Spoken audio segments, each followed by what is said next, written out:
Good afternoon student. आज का हमारा टॉपिक है वाक्य। वाक्य क्या होते हैं, कैसे बनते हैं, कहाँ से आते हैं, पहले ये जानना ज़रूरी है। भाषा की सबसे छोटी इकाई होती है वर्ण। वर्ण यानी अक्षर। आप पढ़ते हैं पहले स्वर और व्यंजन वर्ण को।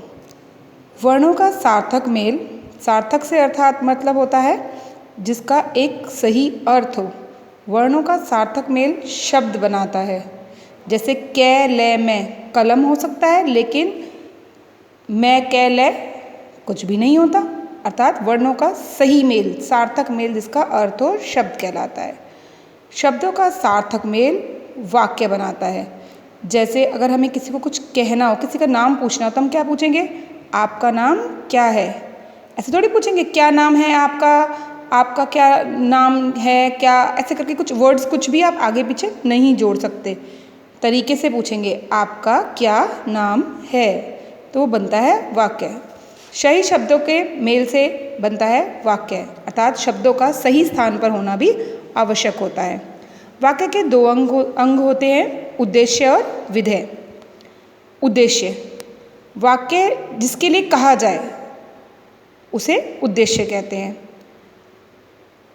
और वाक्य में उद्देश्य के लिए जो कहा जाए उसे विधेय कहते हैं। आइए इसे उदाहरण से समझिए। राम मेले जाता है। अब आप ही बताइए, इस वाक्य में किसके लिए बात की जा रही है? राम के लिए। बिल्कुल सही, राम के लिए बताया जा रहा है कि वो कहाँ जाता है। तो राम क्या है? उद्देश्य। अब राम के लिए बात क्या बताई जा रही है? कि वो मेले जाता है। राम मेले जाता है, तो राम क्या है? उद्देश्य, और मेले जाता है विधेय। एक और एग्जाम्पल समझिए।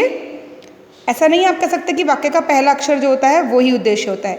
बूढ़ी दादी कहानी सुनाती है, तो कहानी कौन सुनाती है? बूढ़ी दादी, यानी ये उद्देश्य की विशेषता है। बूढ़ी दादी कहानी सुनाती है, तो बूढ़ी दादी आपका क्या है? उद्देश्य, और कहानी सुनाती है विधेय। ये है आपका चैप्टर वाक्य।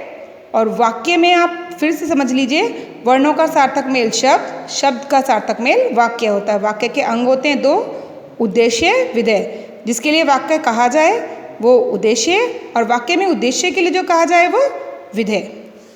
इस चैप्टर को ध्यान से पढ़कर अपना कार्य पूर्ण कीजिए।